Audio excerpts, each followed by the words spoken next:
Welcome back to the It's Too Easy podcast. Ready to break down some college football after getting started 1-0 with Iowa State taking down Kansas State in Ireland. Jake, what's our slate looking like this week? Yeah, so fun slate this week. Obviously, most everybody's just playing like their gimme games, but we still have a decent slate on the card. Quite a few ranked teams playing each other, but we'll start with UNC and TCU. Obviously, got Belichick in his opening game as a collegiate head coach in the last 15, 20 years.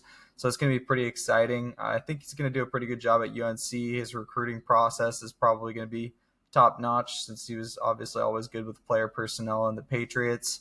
So yeah, I'm going to ride with Belichick. Honestly, UNC is getting 3.5, I think, versus TCU or three on the road or at home. So I feel like that's a pretty good bet. I'm going to take UNC plus 3.5. Yeah, definitely being at home is going to help for UNC get the season started. I know that there's going to be a lot of buzz out there because of Belichick being the new head coach. I know TCU's got the returning starter of Josh Hoover, who's a pretty good quarterback. I think he is turnover prone, and so I expect Belichick to find a way to throw a couple schemes at him that may be too advanced for him, where he throws a pick or two, gives UNC a good chance to win the game. But yeah, while we're getting to points, I'll take the points, and +3 is going to be my play for the week. Yeah, right on. Then next game we're going to go through is Notre Dame and Miami, one of those ranked matchups on a Sunday this week. Honestly, I don't have too much faith in Carson Beck as the Miami quarterback. I know that they got Mario Cristobal, so hopefully their defense will be a little bit better, but I don't really have too much faith in that Miami team at this current point in time. So I'm just going to ride the 2.5 that Notre Dame is getting on the road. Yeah, I'm excited to see Notre Dame open up the season with redshirt freshman CJ Carr at quarterback. Notre Dame's always known for having a good defense, so I expect them to limit Miami. Not sure what the weapons are going to look like over at Miami. We kind of touched on that last week. Three of them got drafted that were receiving targets, and then Damian Martinez as well is now gone. So uh, Notre Dame, I think, should be able to hold Miami under at least under 20. I think Notre Dame will be able to put up 20. So I like them winning the game. I think the line was right around 3, so I think I'm going to take the -3 as well. Yeah, and the money line might look good there too. Obviously, at the 3 point value, you might get decent money on the money line. But yeah, Notre Dame's usually really good at running the rock as well. So as long as they restack their offensive line with some beefy guys, I feel like they'll be able to take down Miami. Granted, I know Mario Cristobal is known for his defensive style, but I just don't see the size comparison being very good for Miami. So I think Notre Dame's a solid bet. Next, we got Buffalo and Minnesota. Obviously, Buffalo is going to be on the road headed to Minnesota.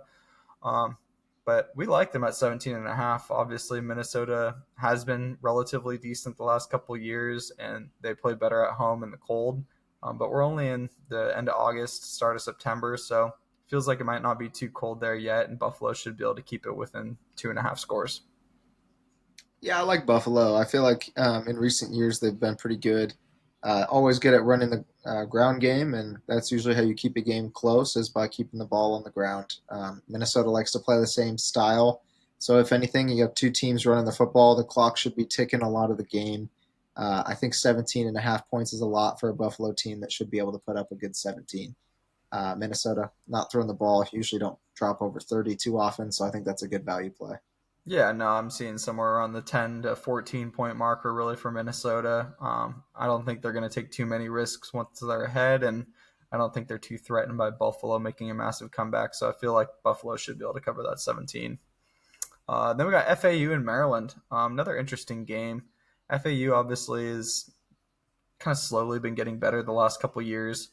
And Maryland is kind of on the decline ever since losing, or I'm not sure if they've lost to his brother yet, but he was pretty turnover prone last year. So it's kind of tough to trust that Maryland team, and their defense is very hit and miss. So I like FAU to cover 14.5 this week. I feel like, opening week, that'll be one of those games that's just going to end up being a really close game and fun to watch. Yeah, it looks like Tuali is gone. It looks like Malik Washington's going to be the new starter over with Maryland. I do think that FAU is usually a solid team. They don't really win a lot of games, but I feel like they definitely keep games interesting. Interested to see what Maryland is able to come out and do, but I'll take 14.5 for the Owls. Yeah, right on. Then next game on the slate, Toledo and Kentucky. Right now, I believe Toledo's around a 10-point dog on the road in Kentucky.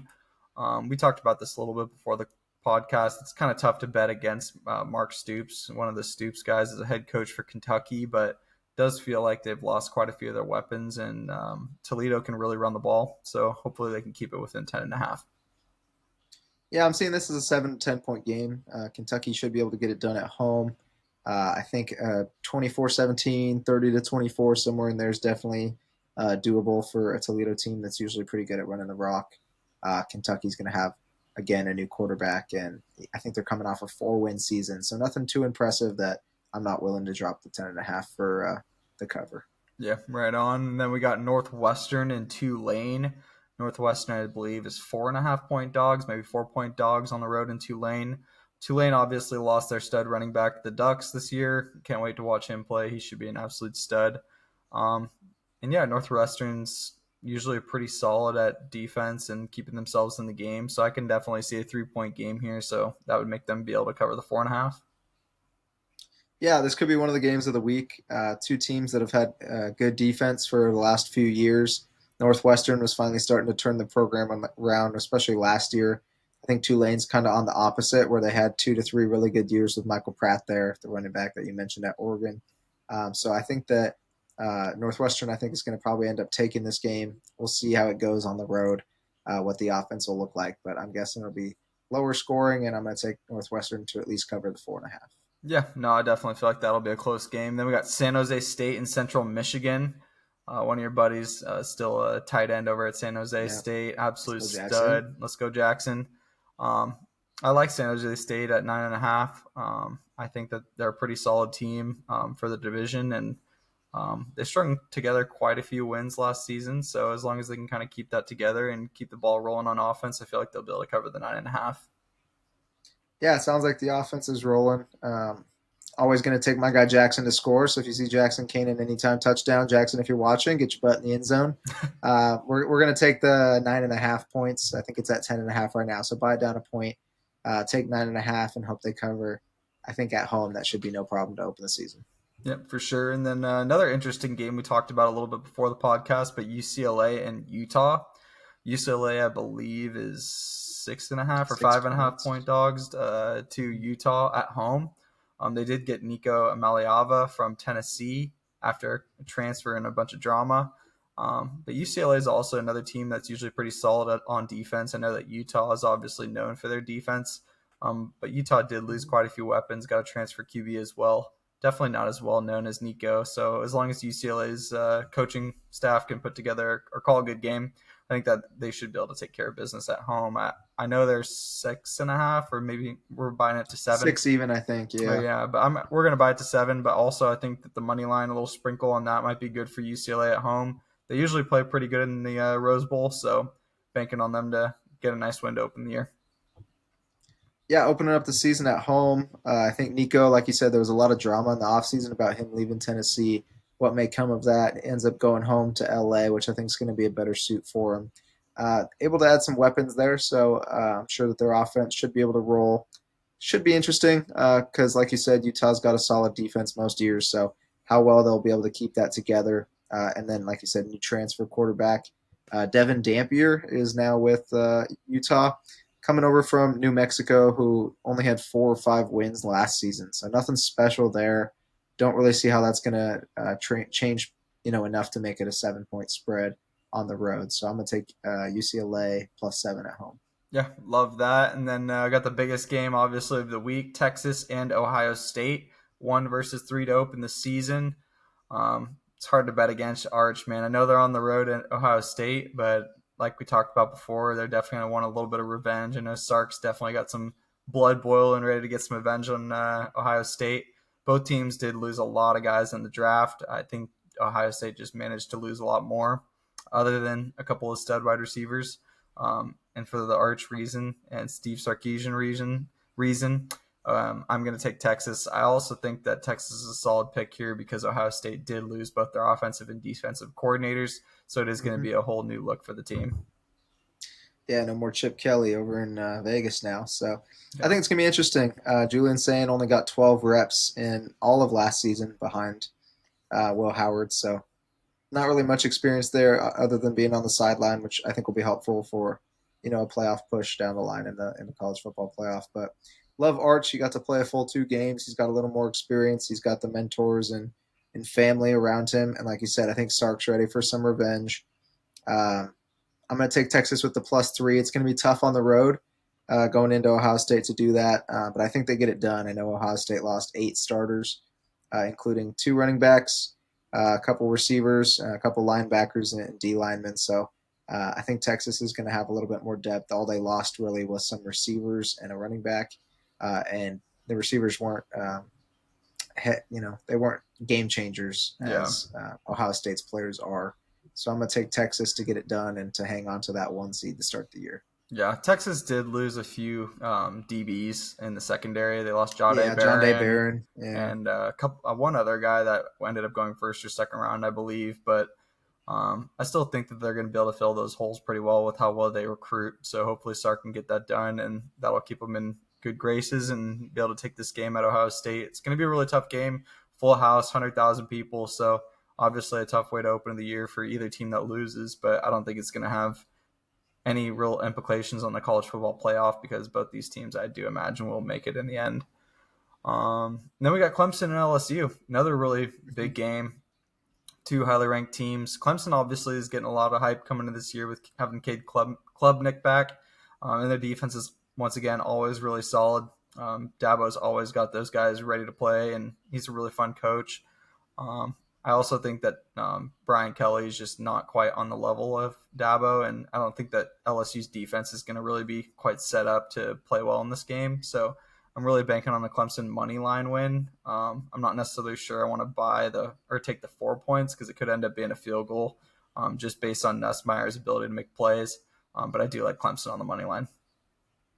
yeah, I'm definitely glad that Garrett's going to be back and healthy. I know he had a scare with his knee. I think it was patellar tendonitis or something. Not about a month ago, so nothing too big for them. He is expected to be one of the most highly touted prospects with him and Arch, and then Klubnik on the other side as well as Drew Aller. So expecting a good competition. This will probably have some implications for the Heisman down the line. It is in Clemson, so I do like that. Clemson's got the home field. Like you said, I don't love the 4 points because it could be a field goal game. Would probably take this one on the money line with Clemson, but I do think they get it done at home. Dabo just made comments about wanting to be the first team to go. I think it was 15 or 16-0, and so I think he's got a lot of pressure to start the season. Brian Kelly also had back-to-back losses to start the year with ranked opponent of Florida State in 2022 and 2023. So I don't know if it's bad game planning on his part, not knowing what rosters are coming in since all the teams are new every year. But I think the Clemson is a good play to take the money line at home. Yeah, for sure. Love that. And last few games we got here on the slate, we got Baylor and Auburn.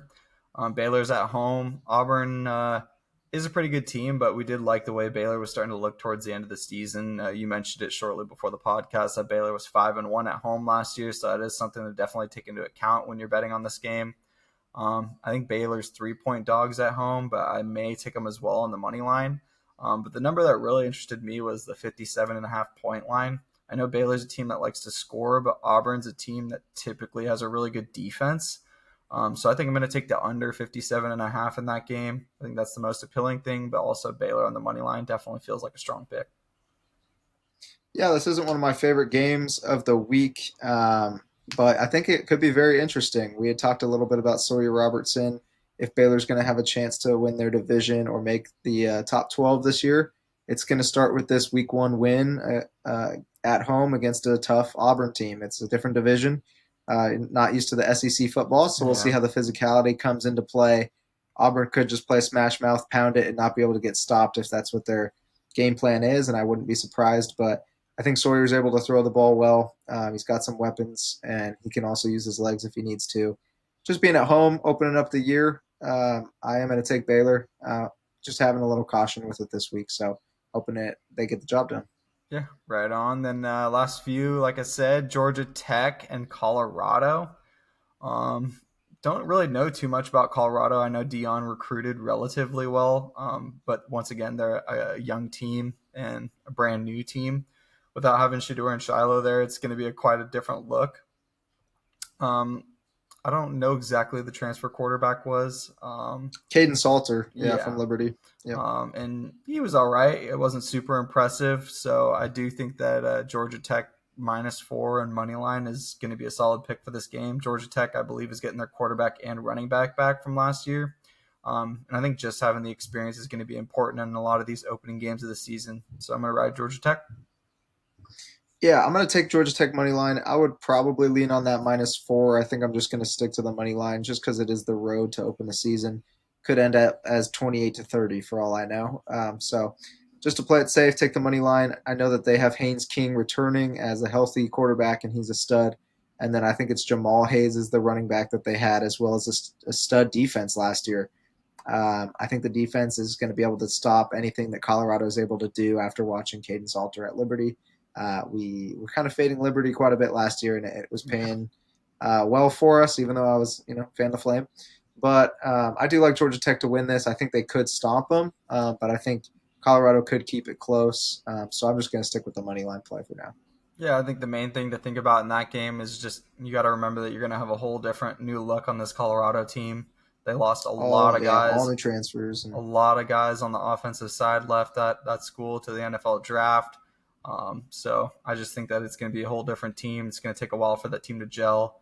But they may win a few games down the line. I just think that opening the season with the Georgia Tech team that's actually got some experience is going to be really tough. so The Northern Arizona and ASU game. Yeah, that's another game that kind of interests me. The line is at 28 or 28 and a half. I'm going to buy it down to 27 and a half just because I love Kenny Dillingham. He was an absolute stud at Oregon, really knew how to threw the offense together. And I think that he's going to be able to do the same thing at ASU. They've got their quarterback, Sam Levitt, returning for his I can't remember if it's a sophomore campaign or whatever, but I think it's his second year starting, and he was an absolute stud last year. Obviously, he had Cam just solid. Scattaboo in the backfield, so that always helps a lot because that dude's an absolute freak. Um, so they're not going to have him, but I do think that Dillingham likely recruited really well, and they're going to be able to fill those gaps. And Northern Arizona is not really a team that I know too well, but I do know Dillingham loves to put up a lot of points. So I do like that. I'm buying it down to 27 and a half there for ASU at home. Yeah, that'll be an interesting game. 28 points is a lot. Yeah. But yeah, Arizona State was very good. They made the playoffs last year. I think they were in the Final Four when they lost to Texas, Yeah. or maybe at least a Final Eight. So definitely had a great season. Cam Scott was a big part of that. Guy's a tank. We'll see how he does with the Giants this year. But I think a big part of it also that we had talked about during the postseason was that their stud wide receiver Jalen Tyson was out of that loss that they had. He's True. going to be one of the best wide receivers in college football this year. I expect him to be a top 10 wide receiver coming out into the draft next year. Family full of athletes with his brother on the Cleveland Cavaliers. But he's going to be a monster. Like you said, I think he'll be able to score one or two times by himself. Arizona State's going to be able to put up a lot of points. So definitely don't hit the 27 and a half. Yeah, and keep in mind, Arizona State's defense actually looked pretty impressive towards the end of the year last year. So as long as they can keep that ball rolling, get some new recruits in there that are studs, I feel like Arizona State's going to be another scary team this year, especially in that division. So look out for them. Then we got Hawaii and Arizona. Hawaii took down Stanford this last weekend. Looked really good doing it. Honestly, had a nice little comeback win. I'm going to take them plus 17 and a half at Arizona. Similar weather right now. I think that Arizona is going to be pretty hot, but I think it's a night game, so Hawaii should be able to at least keep themselves in this game. 17 and a half just seems like a lot of points for me, so I'm going to go ahead and ride it.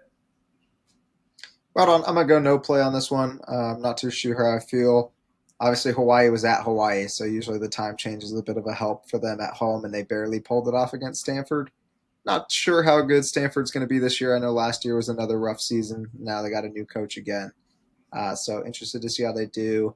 And then Noah Fafita's back for Arizona, but missing McMillan and the star running back. So interested to see how these teams play out. I don't really know enough about them to make an educated guess, but 17 and a half does seem like a lot of points. So Yep. And then final game on the slate, we got Virginia Tech at South Carolina. think South Carolina is only getting 8 at home against the Hokies, and this team is like the predicted to be like the 12th or 13th best team in the nation here at the preseason. So just based on what the analytics are saying, 8 just doesn't seem like enough. I'm going to buy it up to 9.5 and take it at plus money. I just have faith in the South Carolina team. They usually are really good on defense, and Virginia Tech's nothing to write home about on offense. So as long as they can put up, 28, 30 points, I feel like they'll be able to cover 9.5. Yeah, I definitely like South Carolina to win this. The 8 point line is kind of strange. It makes me feel like it's trappy, but might as well buy it up to 9.5 if I truly believe in South Carolina, which I do. There was a lot of talk of controversy about should they have made that 12th spot in the playoffs last year, even though they had, I think, 4 losses. Yeah. But Lenore Sellers is, again, one of those top guys that, if they win enough games, could be in the Heisman conversation. Dual threat. Can do a little bit of everything. Like you said, their defense isn't any slouch. At home, Virginia Tech, obviously in college, sucks on the road, as most colleges do. So South Carolina to cover, I think, is definitely a good play.